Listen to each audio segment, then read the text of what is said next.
Selamat berjumpa kembali di dalam layanan audio Sahabat Seperjalanan.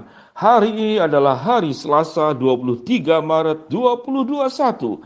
Tema renungan dan saat teduh kita dengan judul Aku adalah pemenang. Aku adalah pemenang.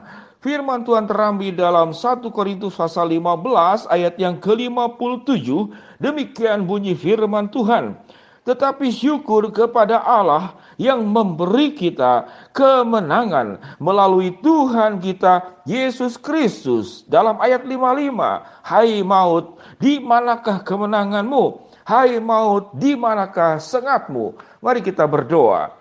Bapa yang di dalam surga, terima kasih, kami bersyukur dalam suasana kami sebentar lagi untuk menerima suasana perjamuan kudus dan Jumat Agung serta Paskah.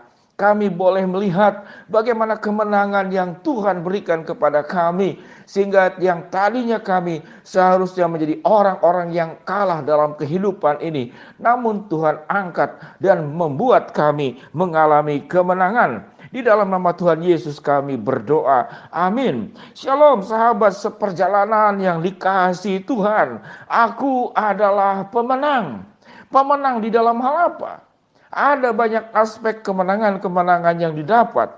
Manusia itu mengajarkan adalah kemenangan-kemenangan di dalam aspek-aspek meraih segala sesuatu untuk diri sendiri. Yaitu sebuah kehidupan yang pada akhirnya kemenangan itu berdampak kepada saling mengalahkan, saling menekan, saling menggeser, saling menginjak, saling menyingkirkan, saling menurunkan, saling merendahkan, bahkan kemudian saling meniadakan. Itulah kemenangan-kemenangan yang terjadi. Sahabat seperjalanan yang dikasihi Tuhan, kita berbicara misalkan door prize atau undian. Kalau itu bukan judi, itu undian berhadiah misalkan. Atau saudara mengikuti sebuah acara pernikahan atau acara ulang tahun, biasanya ada undian. Undiannya bisa bermacam-macam, ada bunga yang dilempar kalau dalam pernikahan, atau bentuk yang lain-lain, atau tebakan, atau mungkin undian dalam bentuk hanya memilih nomor mana yang keluar. Sahabat seperjalanan yang dikasihi Tuhan, 100 orang yang mengikuti undian, maka 100 orang berharap dia akan menjadi pemenang. Dia akan menjadi pemenang. Orientasinya bukan siapa seharusnya yang menang. Saya ulangi kembali kalimatnya. Setiap orang itu berharap dia akan menjadi pemenang, bukan dia berpikir siapa yang seharusnya menang atau siapa yang seharusnya mendapatkan. Misalkan saja, di dalam undian itu hadiahnya adalah misalkan handphone. Tidak usah terbaru atau termahal, handphone saja. Sekalipun kita sudah punya handphone yang terbaik, lalu kemudian kita memenangkan undian tersebut, atau ada pertanyaan kita berhasil menjawabnya dengan baik dan terpilih sebagai yang terbaik. Sedangkan handphone yang kita menangkan itu ternyata itu harganya atau nilainya di bawah handphone yang engkau miliki. Artinya handphone yang saat itu engkau pegang nilainya masih 2 kali lipat daripada handphone yang engkau menangkan di dalam undian.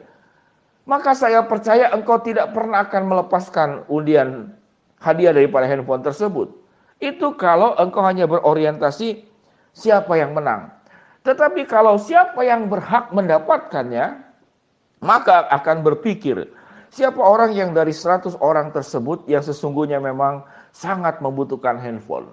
Dia mungkin menabung uang masih tidak seberapa, baru sepertiganya karena kondisi ekonomi, karena orang tua yang tidak sanggup membelikan.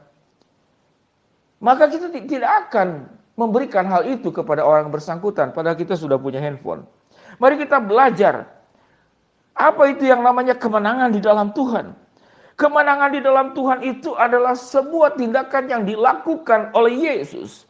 Bagaimana dia yang adalah Allah, agar memenangkan dirimu, agar engkau mengalami sebuah keuntungan hidup, agar engkau mengalami keselamatan, agar engkau itu dibebaskan dari jerat dosa, dibebaskan dari maut. agar engkau tidak mengalami kematian kekal, agar engkau tidak mengalami kebinasaan, agar hidupmu mengalami topangan pemeliharaan dan kekuatan Allah.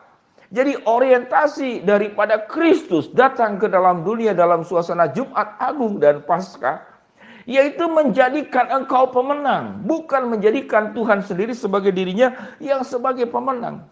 Itulah berita daripada suasana Jumat Agung dan Paskah. Tetapi syukur kepada Allah yang memberi kita kemenangan melalui Tuhan kita Yesus Kristus. Apa yang dikatakan di sini? Yang memberi kita kemenangan. Artinya kemenangan itu diberikan untukmu, bukan Allah mengambil kemenangan untuk dirinya. Semangat daripada hal ini yang aku adalah pemenang, yaitu tatkala engkau bisa menjadikan hidupmu itu memiliki makna, memiliki faedah, dan menjadi berkat, menjadi inspirasi untuk orang lain. Bagaimana kehidupanmu itu menguatkan orang lain, bukan menekan orang lain. Bagaimana kehidupanmu itu merangkul orang lain, bukan menggeser orang lain. Bagaimana kehidupanmu itu mengangkat kehidupan orang lain, bukan menginjak-injak kehidupan orang lain. Bagaimana engkau itu sebagai seorang pemenang melibatkan hidup orang lain di dalam sebuah kehidupan yang berarti, bukan menyingkirkan orang lain. Bagaimana kehidupanmu itu menaikkan orang lain, bukan menurunkan orang lain. Bagaimana kehidupanmu itu meninggikan orang lain, bukan merendahkan orang lain. Bagaimana kehidupanmu itu membuat orang lain itu memiliki kehidupan yang berarti, bukan kemudian meniadakan kehidupan orang lain. Sahabat seperjalanan yang dikasihi Tuhan, ada sebuah kisah perlombaan lari yang cukup menarik. Jadi perlombaan lari itu ada orang yang, silakan sahabat seperjalanan lihat di YouTube. Ada orang berlari yang sudah mau mendekat kepada menyampai garis finish. Namun tiba-tiba dia mengalami masalah dengan kaki. Kemudian yang di belakangnya itu pelari juga. Kemudian melihat orang yang seharusnya itu menang karena masalah kaki. Maka kalau orientasi kemenangan buat diri sendiri, inilah kesempatan saya menjadi juara satu. Untuk meninggalkan yang seharusnya juara satu, namun dia punya masalah dengan kaki.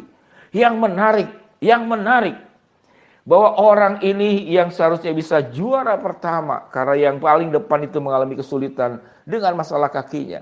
Dia pegang apa? Dia pegang tangannya. Lalu dia topang orang yang seharusnya memang lebih depan dari dia. Dia topang dan mendekati finish. Dia julurkan orang yang sakit kaki itu untuk mencapai garis finish, untuk menyentuh tali ataupun kain atau bentuknya apa sebagai bentuk kemenangan. Lalu kemudian dia bertepuk tangan dan dia menunjukkan raut wajah yang sangat gembira. Yang menjadi sebuah pertanyaan, siapa pemenangnya? Kalau pemenang secara kemenangan memang yang dituntun karena dia yang lebih dahulu. Namun kalau berbicara tentang karakter, berbicara tentang kehidupan berarti, berbicara bagaimana engkau memberkati, kehidupan seperti demikian, pada akhirnya itu adalah sebuah pilihan. Apakah aku adalah pemenang semata-mata hanya untuk dirimu, dan engkau memakai pola-pola dunia untuk meraih kemenangan? Ataukah kemenangan itu seperti Kristus, yang dikatakan Allah yang memberi kita kemenangan? Allah yang memberi kemenangan buat dirimu, bukan Tuhan mengambil kemenangan untuk dirinya sendiri. Pilihan, aku adalah pemenang buat dirimu atau kehidupanmu yang menolong dan memenangkan kehidupan orang lain. Mari kita berdoa. Bapa yang di dalam surga, hamba-Mu berdoa buat sahabat seperjalanan yang sedang sakit, baik di rumah sakit maupun di rumah Tuhan jamah, Tuhan sembuhkan. Buat sahabat seperjalanan yang sedang menghadapi kendala, kesulitan, masalah dan rintangan, Tuhan membukakan jalan. Buat sahabat perjalanan yang sedang berdoa mengharapkan sesuatu, Tuhan kabulkan sesuai dengan kehendak waktu dan caramu. Di dalam nama Tuhan Yesus kami berdoa. Sahabat seperjalanan, jadilah pribadi, aku adalah pemenang. Karena engkau, kehidupanmu itu menolong dan memenangkan kehidupan orang lain. Untuk hidupnya semakin berarti, hidupnya mengalami kasih Kristus, mengalami keselamatan Kristus, dan mengalami segala sesuatu yang terbaik dari Allah. Shalom, Tuhan memberkati kita semua. Amin.